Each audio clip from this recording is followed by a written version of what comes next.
Il est assez précis. On a du public tout le temps, sur chaque abonnement, sur chaque année. On est plein tout le temps, tout le temps, tout le temps. Mais c'est pas du tout la politique qu'on a envie de mener toutes ces années. Nous, ce qui nous intéresse, c'est d'aller chercher des publics qui sont pas forcément des habitués de l'Opéra de Rennes, voire même qui ne connaissent même pas notre établissement.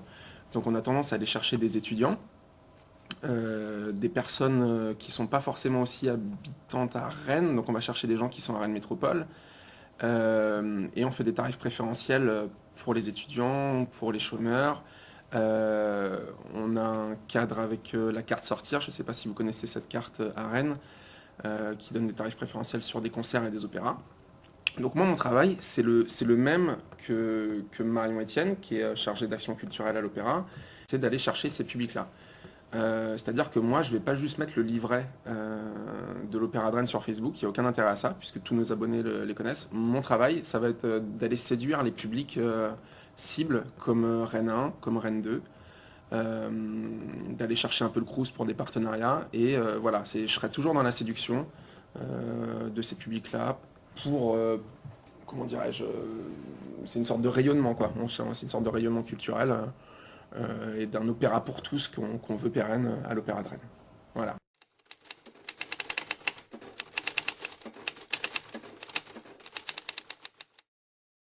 Pour être community manager, sincèrement, je pense qu'il faut avoir un profil assez transversal. Il faut toucher à tout. Plus vous allez vous former, plus vous allez vivre dans la vie culturelle de votre ville, plus vous allez faire des associations, pardon, plus vous aurez des outils pour devenir un bon community manager. Il faut aimer ça déjà, il faut aimer les réseaux sociaux, faut y être tous les jours, et puis faut être doué sur Photoshop, il faut être doué sur InDesign, il faut être doué sur Illustrator, il faut être doué sur tout, quoi. Faut toucher à tout. Donc plus le profil est transversal, meilleur vous serez. Et moi, il y a une formation que j'ai pas eue, c'est celle de la com, qui paraît essentielle et évidente aujourd'hui, quoi.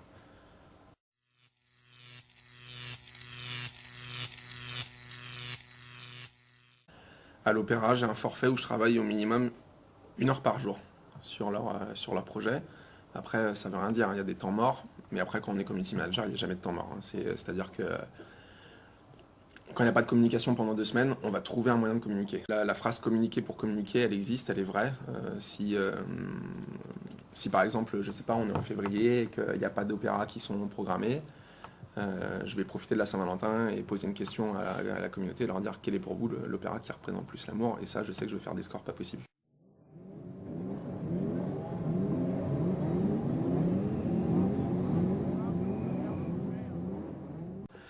Tout dépend de ce que la structure va vous demander, de ses besoins. Et souvent, quand j'ai des rendez-vous avec des structures, elles viennent en disant bon, on veut être partout. Être partout pour ne rien dire, ça ne sert à rien. Nos cibles sont précises. C'est-à-dire que Twitter va être un réseau social très institutionnel. Facebook, c'est tout l'inverse. Vous aurez une autre manière de parler, euh, une autre ligne éditoriale, parce que là, vous allez vous adresser directement à votre public et pas du tout à vos partenaires et à vos élus. Donc voilà, il faut établir un dialogue avec la structure, et c'est en fonction de ça que tu peux vraiment créer un échéancier et un agenda sur l'année de est-ce que ça vaut le coup qu'on y soit 3 heures par jour, ou 1 heure par jour, ou même moins, ou même 3 heures par semaine. Voilà.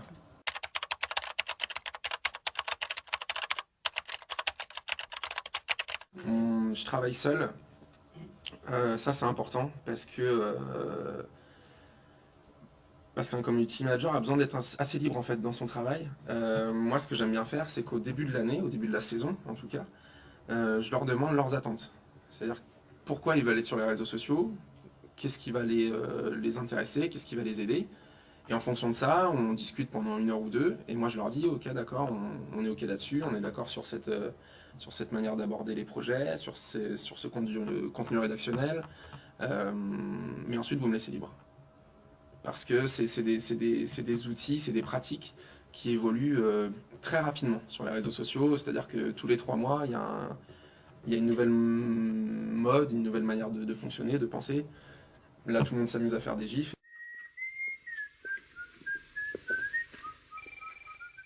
Et puis dans 3 mois, ça va retomber. Mais c'est tout le temps comme ça. Donc il faut être tout seul, il faut être libre, mais il faut bien écouter ce que le client a à vous dire.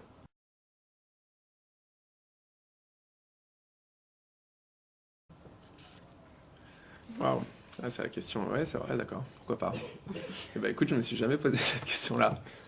Bah, je pense que déjà, comme vous tous, hein, vous êtes tous sur les réseaux sociaux, j'imagine que vous avez un réseau social voilà, personnel. Bon, on est tous d'accord que quand on obtient pas mal de likes, déjà, on a un petit pincement, on a un petit truc d'adrénaline. Bon, déjà ça, quand tu arrives à faire des bons scores sur les réseaux sociaux, avec ta structure, tu es déjà très content. Quand tu vois ta page qui est au-dessus d'Opéra National de Paris, t'as un petit sourire, quoi. Voilà, c'est ces choses-là. Et non, en fait, ce qui est la plus grande satisfaction, c'est d'être un interlocuteur direct et principal, que ce soit avec ta structure ou avec ton audience. C'est-à-dire que moi, à l'Opéra Drenne, ce que j'adore, c'est de pouvoir faire des coulisses et d'être toujours avec les chanteurs, les metteurs en scène, et de pouvoir les interviewer quand je veux, et de faire des photos quand je veux. Je suis toujours la petite souris qui sort son iPhone et qui prend des photos partout, et qui fait des directs Facebook et des directs Instagram, et ça se passe super bien. Et pareil, j'ai les retours directs, moi, de l'audience, donc je fais remonter une information qui est assez précieuse. Et ça, c'est assez agréable, en fait, d'avoir ce lien-là privilégié avec le haut de la pyramide et le bas de la pyramide. Ouais, ça, c'est très agréable. C'est pas un, c'est pas impersonnel, quoi.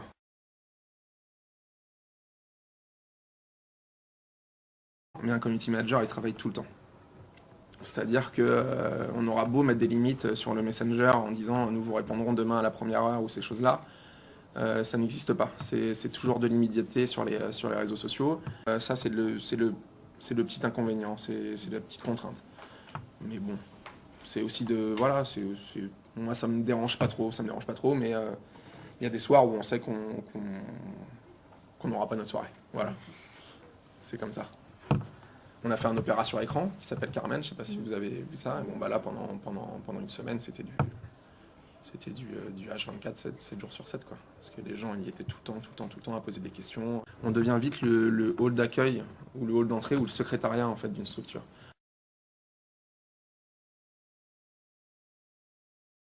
Professionnellement Facebook et personnellement Instagram.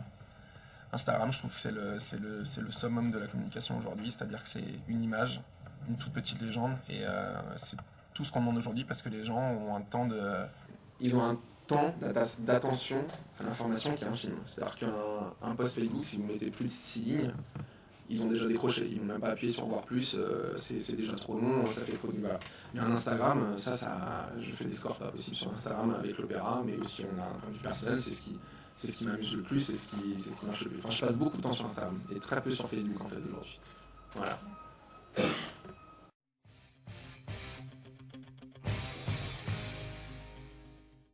Je vous l'ai dit au début, l'information communication, c'est la meilleure formation pour être community manager. Pourquoi?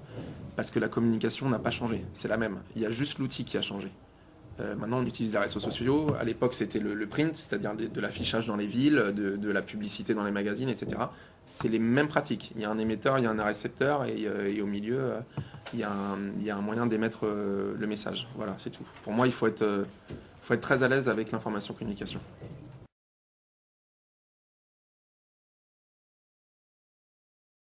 Les gens considèrent que community manager, c'est pas encore un travail. Donc non, les établissements culturels commence à prendre conscience de ça. Je ne te parle pas encore de trucs un peu plus politiques ou institutionnels comme la ville ou comme Tourisme Rennes qui marche très bien. Je ne sais pas si vous avez fait un petit peu de veille sur Tourisme Rennes ou ces choses-là. Mais les établissements culturels n'ont pas encore la sensibilité à ça. Mais je pense que d'ici 3-4 ans, ils vont comprendre qu'il va falloir un community manager par établissement. Et là, ils vont ouvrir des postes.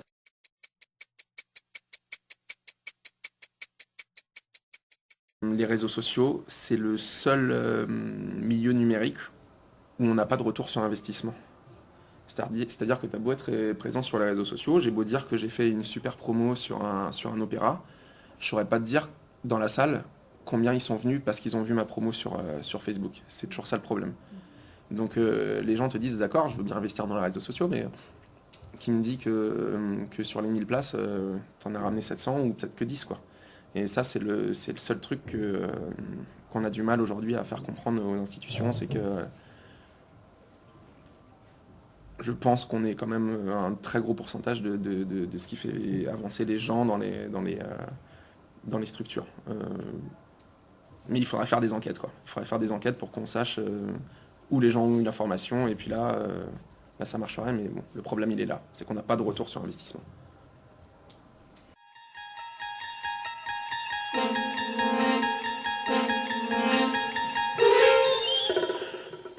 Ou 5 ans à la limite, si c'est plus Ouais, dans 10 ans, facile. est-ce que je ferai encore ça dans 10 ans? Je sais pas. Je sais pas. Je pense qu'il va y avoir une immédiateté encore plus forte. Je pense que dans très peu de temps, tout le monde va devoir être actif sur les réseaux sociaux, dans une entreprise, dans le milieu public, dans une association. On va demander à tout le monde d'être disponible tout le temps, tout le temps, tout le temps. C'est en ça que je vois la transformation se faire.